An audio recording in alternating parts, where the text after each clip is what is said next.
In this new series, we're going to be bringing you conversations with business owners doing amazing things. For our very first conversation, we're going to be speaking with Amoabeng, the CEO of a local skincare brand, Gourmet. This is a company that has grown into a global brand over the past 7 years, and we're going to be talking through her journey and what it is that she did to grow her business to this level. If you're interested in these conversations, we'll be bringing them to you every other Wednesday. So if you haven't already turned on your notifications, you definitely want to do this and subscribe to the channel so that you don't miss out on this content. But because we're still loyal to real estate, we can check out some of the interesting pieces over here. This is a light fixture made out of a broom, apparently. So it was painted. And then this is a very interesting bicycle. It's so unique and so different. It's really beautiful. Yeah, and these are repurposed furniture turned into chairs. And also their wallpaper here is really unique, very different, very interesting. You see that they've taken the labels from their bottles. These are apparently the rejected labels and used it as wallpaper. All very interesting. It's a very unique and beautiful space. Hi, Violet. Hi. So nice to have you here today. Can you kindly tell us a little bit about Gourmet, what you do here, your brand? Just tell us a bit about that. Okay, so Gourmet, we make raw handmade skincare, and it's sourced from the wilds of Ghana, and it's so pure you can literally eat it. The idea is that we make things handmade, which is very important for us because it creates jobs. We choose to make sure that we focus on Ghana because it's really interesting when you're from a very small country like Ghana. We don't realize how unique our ingredients are. But our focus is more on export, so we make sure that our products are also really unique. Yeah. Right. So how long have you been doing this for? The first time I saw your product was in 2019 at an event. Really? It was in one of the gift bags, and that's the first time I saw anything from you. Then I went on to start following your brand, and I fell in love with your branding, your marketing. Everything is so exquisite. Can you tell us when you actually started this journey? Okay, so I started in 2014. Wow, sounds like so far, so long ago, right? I started in 2014. I was actually working at my dad's bank at the time. Okay. And I decided, I was having this issue with my lip. It kept cracking in the middle, everything because of Hamatan and stuff. So my friend said, this one time it wasn't healing. Like, there's nothing I could do to get this thing to go. So my friend's like, Charlie, just use shea butter. And I'm like, bro, listen, I just came back from the US. What are you talking about shea butter from? And anyway, I used the shea butter 3 days. And it went away. No scarring gone. So I said to myself, what are we putting in these creams, right? Okay. So I started comparing my creams to shea. Shea butter is one ingredient. The cream had about over 10 ingredients. Half of them I don't know what it is. And I realized that most of those ingredients are to make me buy it. So preservatives, texturizing, stabilizers, all that stuff. So I said to myself, you know what? With no research, I said, I'm going to make the best body butter the world has ever seen. I didn't go into, my first formulations were, so I took all my savings, 145 cities, no laugh. So all her savings was such a big amount. Yeah, and I took it out of the bank. It's about $45 a time. And I went to Makala and I bought, those really ugly containers, plastic with a yellow top. That's what they put messy cream in those. Yes, girl. And I created my logo on PowerPoint. I printed out my label from the home computer. I cut it with scissors. I got my glue stick, put it on there, stuck it on the container, put my formulations in there, and I said, my God, the world is in trouble. So I went to church and I said to God, have you seen the 3 containers in my wardrobe? Please, give me a company. And I was thinking in my back of my head, it went from one layer in my wardrobe to 2 layers in my wardrobe to the full wardrobe to that whole wardrobe section to getting into my brother's wardrobe. Oh wow! So they kicked me out to the pool house, and then now in my house I have 1 room, and Gourmet has the whole house. Wow! So it's been really interesting. Yeah, that's been a journey. Yeah, that's been because I saw an interview of yours from 2017 where you were talking about how you saw yourself exporting and growing your brand internationally, and I was so impressed because that's like pure manifestation. You knew exactly what you want and then you worked towards that. So that's interesting. I just want to find out though, what has it been like building a business for you in Ghana because of our systems and everything like that? What's that process been like for you? To tell you the truth, I think I love it here. It's difficult. It is. There's so many issues and so many challenges. But honestly, I think that's how we are growing. I find that like innovation or constraint is the birth of innovation. Right. So like I started 145 cities, no investors, no loans. But when you have to struggle and everything is against you, it's like, you find a way to surmount each and every single one. It makes it even more exciting. It breaks you half the time. but you get up every single time, and it's like you love even what you're doing. What you're doing even more. Exactly. And it makes you feel more like, not like you deserve it, but that you can dream, and no matter how hard it is, it can actually come true. So, I mean, I could have started this business in America or wherever, but I like that I started here. I like all the people I've met, even the people who have created difficulties for me. They don't know how they've been such a blessing to me. So, starting a business in Ghana is awesome. I think we just have to sometimes change our mindset and our perception, and just see every challenge as, I'm going to win. An opportunity. There's no way I'm not going to win. Yeah. So how has that mindset been in terms of the reception of your product? You're doing something really different. You're making skincare products that we can eat. Yeah. But we all know typically what we know is these, I don't want to mention any brands, but more popular brands where we know that you definitely can't put this in your mouth. But you're putting this on your skin. It has chemicals. It has all of that. And there's this more organic movement now. We're more concerned about what's in a product. Yeah. But what was it like for you? How did people receive you creating something that you were saying we can cook with this and then we can put it on our bodies as well? So you see, the thing I realized was, remember I said to you I put on my lip, right? So, and I looked at the ingredients. Right. Even though it's on my lip, right? If you put something on your skin, it's absorbed in your body. Exactly. So if you're not going to eat it, why would you put it on your skin when it ends up in the same place?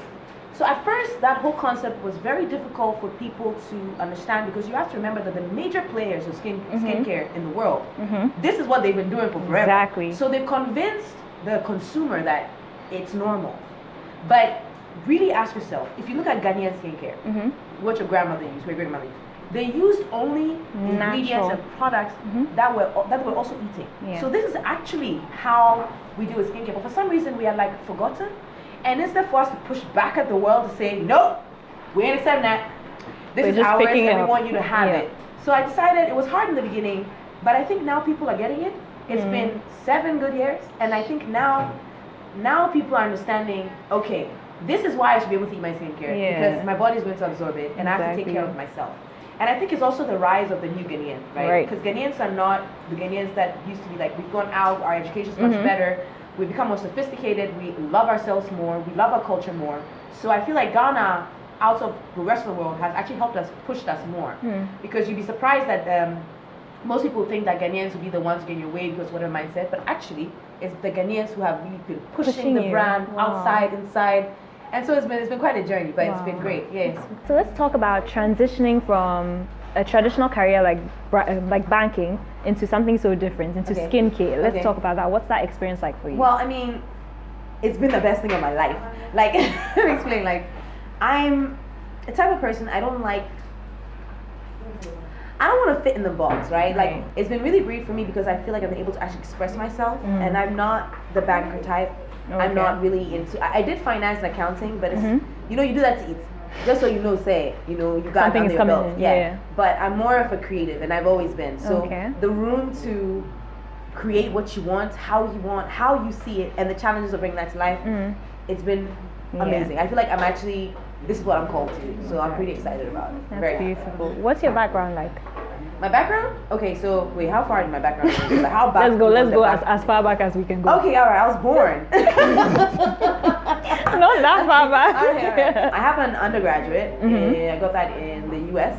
For marketing and business administration. Okay. And then I did my master's as well because when I initially went to school in the U.S., I was going to do poetry. And my dad was like, "Oh, great, awesome." And then I called him one day and I was like, "Dad, so I just finished my accounting professor," and he says, "I'm very good at accounting, so I should account." He said, "Oh, thank you, Jesus." He said, "Oh, I thought my child was going to do a poetry." I was just like, so I changed it to accounting. And then for my master's, I focus more on that, which is finance, accounting, supply chain, logistics. Right. Because I found it interesting because it's not yet in practice and there's still room for creativity there. Okay. So then when I came back to Ghana, I did the banking stuff. I went to work at African Development Bank as an intern, which is great as well.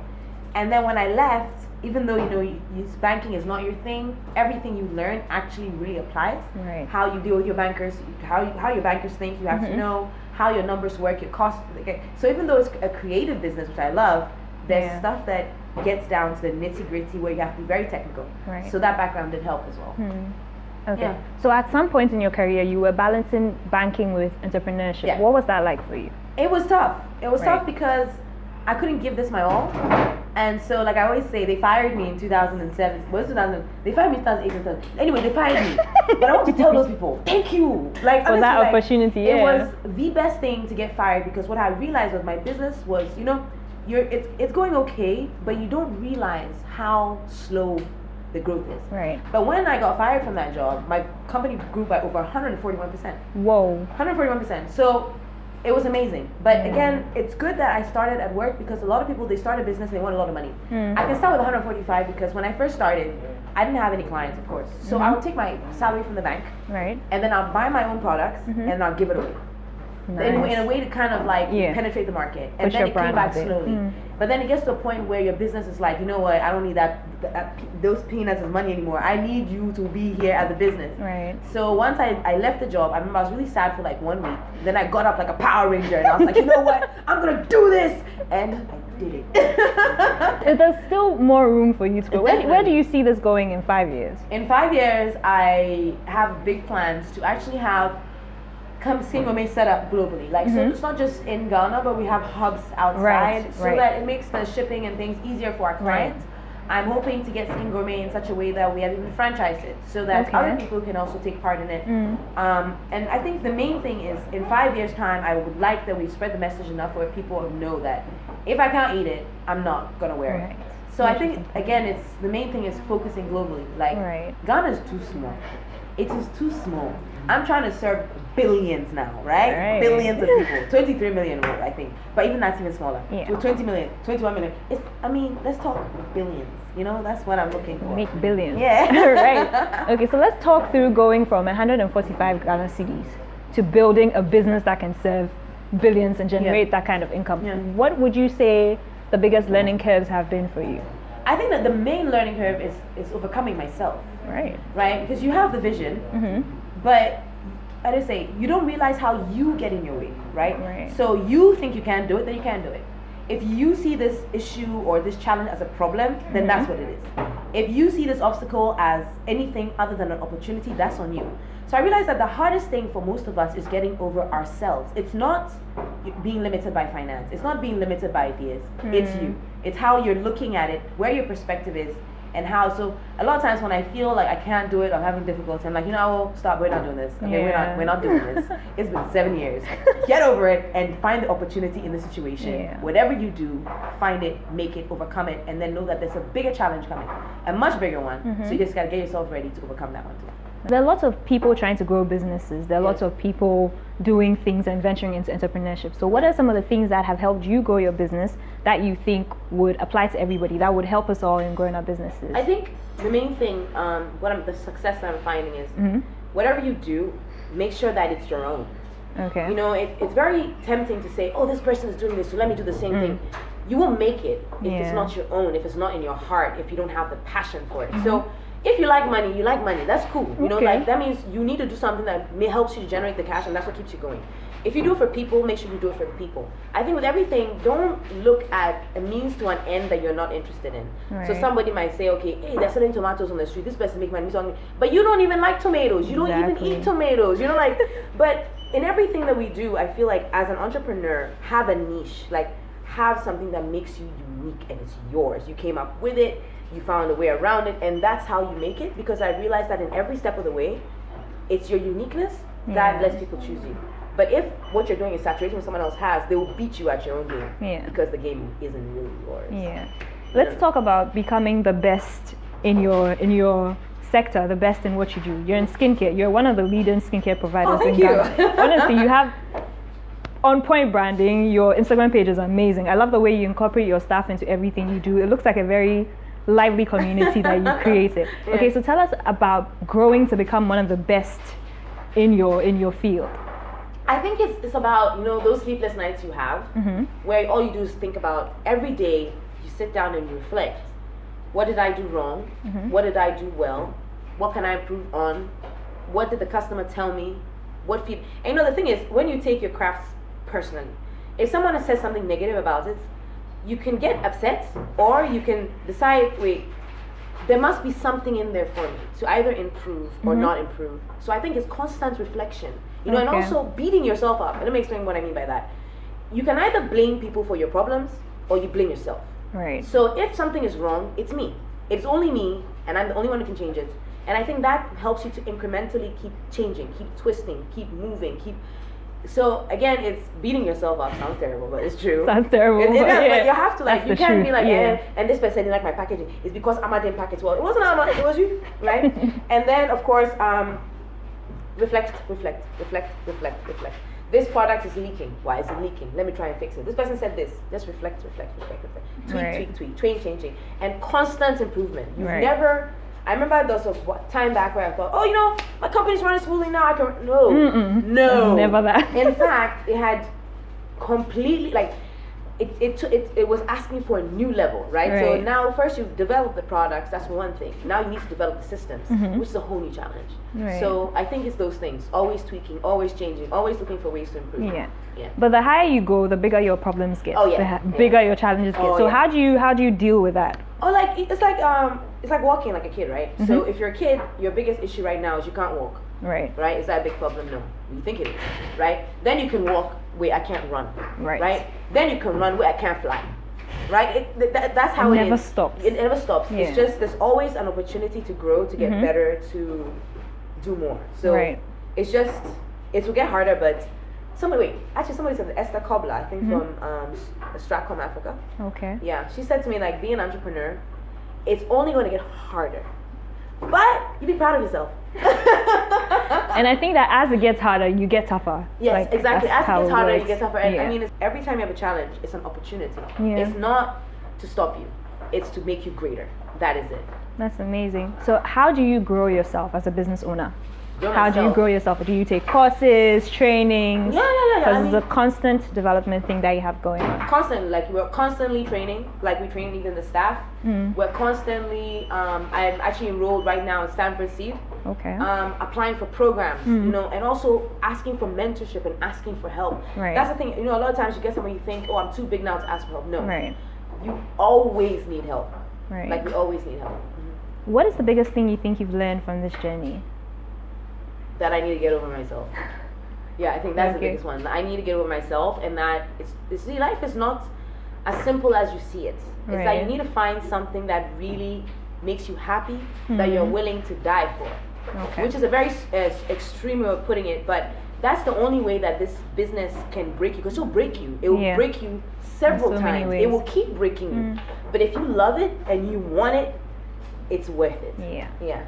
There's this saying that you never start living until you find something that you're ready to die for. Exactly. It's such a beautiful way to put it. It's exactly that, you know. So if you're not said, when you're starting a business, it's not a means to an end. Like sit down and really ponder, like what do you do so well? There's something unique about all of us that we don't even know. Like everyone here has something that nobody else has. Exactly. You need to sometimes sit down, tap into yourself, understand who you are, and understand what it is about you that you are ready to give to the world. So you don't come to the world to take. You come to give, and whatever you're giving is already inside you. Yeah. Yeah. That's really amazing. Let's talk about how you promote yourself. You're very good with social media. So what do you have to say to upcoming business owners on how to utilize the power of social media? Ooh, that one, I mean, okay, so I'll be honest about Instagram. When I first used it, I didn't know what was going on. Like, until I went for my first training in South Africa, and then I realized that this stuff is really important. So I'll tell you the truth, I did pray to God. I'm like, God, can you help me on Instagram? That is it. And then he built it up this much. Like, I honestly have it's not, I asked for help and I got help. That's how I've been able to do it. Also, I hired a branding team. Okay. Which I think is really important. And a lot of times people don't understand that with branding, you have to pay quite a lot of money for it, but because it's not like a raw material or a salary, we tend to think, oh, I can just do the bare minimum. No, the presence of your brand is extremely important, and a lot of times you find that you are spending a lot of money there, but that's also what's giving your company the visibility. So, and you see, you think you can brand on your own. Yes, you can, but what you need a team for is to communicate, help you communicate that to other people, and also take things like your analytics. Okay, we don't understand how important data is, how people are reacting to it, what needs to be tweaked, what needs to be tweaked. So a branding team also helps. Prayer helps, but you also need a branding team for sure. Right, because I feel like your brand speaks so much about you. It was your brand that actually got me attracted to you, because I saw the product and then I went onto your website and I realized, this is done much better than a lot of things that I have seen. So then that pushed me to go and check out your Instagram. And I was like, okay, this is much better than a lot that I have seen. And then automatically you get a fan. Yeah. So I feel like it's really important that journey, but we tend to overlook it. Exactly. It takes a lot of investment and a lot of time. So what would you do differently over these past 7 years if you were starting all over? What would you do differently? I don't think I would do anything differently. Right. No. There's nothing I can think of that I could have. I mean, I'm glad I made my mistakes. Right. I'm happy for my mistakes because I learned. Yeah. So I don't really want to do anything differently because I think the mistakes also were awesome. The winnings were also awesome. Yeah. The hard times, it was hard. Yes, we cried many times, but it was all worth it, and I learned a lot. So I wouldn't do anything differently. Maybe I'll listen to my mom more. I should have listened to my mom and my dad more. Yeah, that's about it. Right. Okay. So, in which area of your life have you grown the most since you became a business owner? I think my self-development. Right. You know, when you're younger, you're a bit insecure. Yeah. But I'm at the point where those things don't matter, right? Yeah. It's about, I have to make sure I'm stable as a person, that when things affect me, I understand I'm giving myself a beating, but it's not because I'm wrong, I'm a bad person. Exactly. It's just because I want to improve. So I've been able to take myself almost out of myself, you know, in the sense that I don't really care what people think about me. Of course, I reflect on it, right? But I'm not going to judge myself or put myself down when I know how hard I'm working and how difficult it's been and how I have been through hell and back, and yet I'm still here. So I've taken myself sort of more out of myself, and now I'm trying to see it from a bigger picture, how I affect everything, how everything is connected, and you realize that half the time you're actually the smallest factor in it. Exactly. I feel like that's something that entrepreneurship gives you. It gives you a lot of self-awareness because you have that's the word, self-awareness. So much because you have a lot of time for introspection and then growth, and then how you deal with people. There's always so much room for growth and then reflection. So I think that's so important. That's the point. Yeah. You got it. It's an amazing journey. It's an amazing journey. And for people trying to grow their businesses, can you tell us 3 things that you would tell them to help make their journey easier? I would say, number 1, you need to get help. Okay. You need a mentor. You need a program. You need someone. You don't have all the answers. I would say number 3, be more adventurous too. Like, take more risks. Don't be so risk averse that you're stuck in a box. Yeah, I mean, when I first started, I remember my first pay of 800. That's what I had in my bank account. But wiped one day, 24 hours, completely wiped. I survived.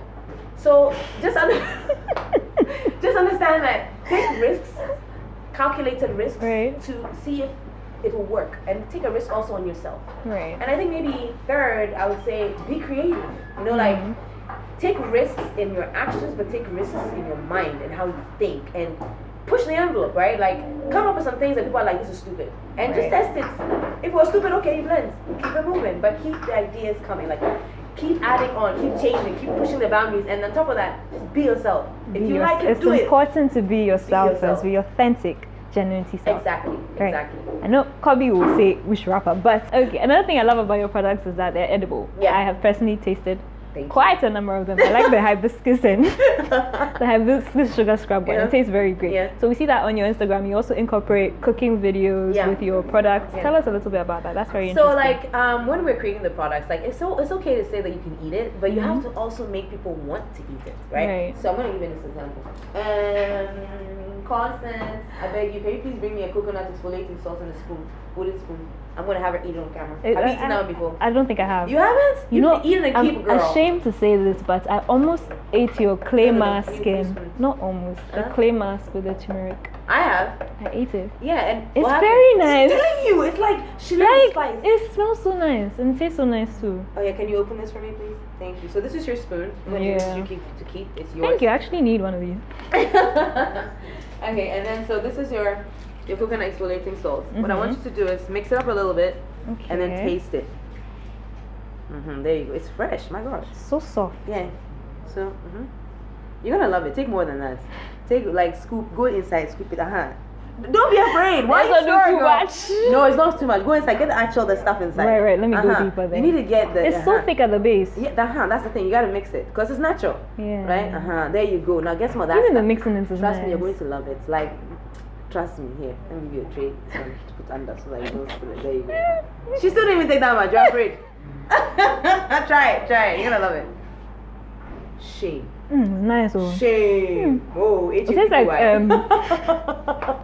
oh, my dad used to say that all the time. It tastes like coconut biscuit. It's so yummy. It's so yummy, yeah. It And is. with this particular one, we have kids in Japan that use this for pie. And then we have our coconut exfoliating salt. There's some kid in Ghana. She refuses to eat pancakes if the stuff's not on it. Whoa. So when we say it's edible, you really It have a is. choice. Like you can decide I want to eat it or I want to wear it. Either way is cool. And I think that's also giving the consumer choice.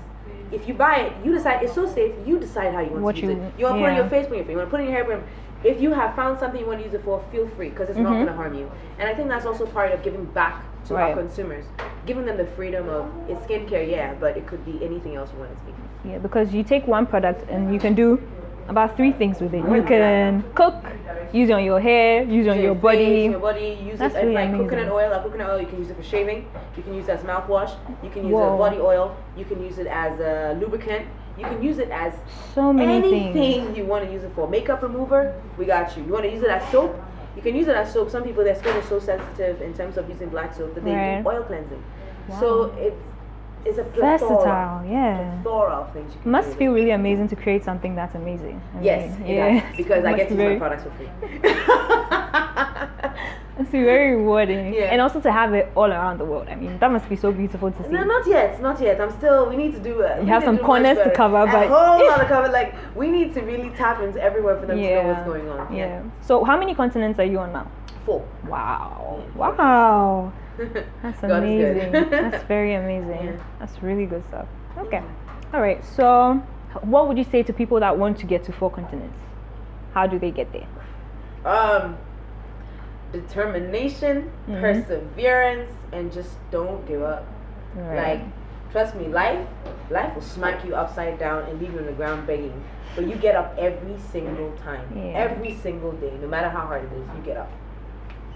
That's interesting. Thank you so much, Violet. So we have welcome. all your information in the Awesome. description. Dope. If you want to get their products, definitely check out their Instagram page. Really great content. So thank you so much for your time. Thank you so much. Bye. My pleasure.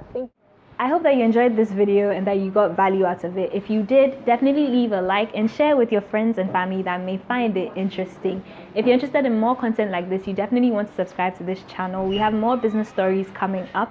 You can also let me know in the comments below which businesses you'd like to see featured. Hopefully, I see you in my next video. Have a beautiful day, a beautiful week, and an amazing life. Bye!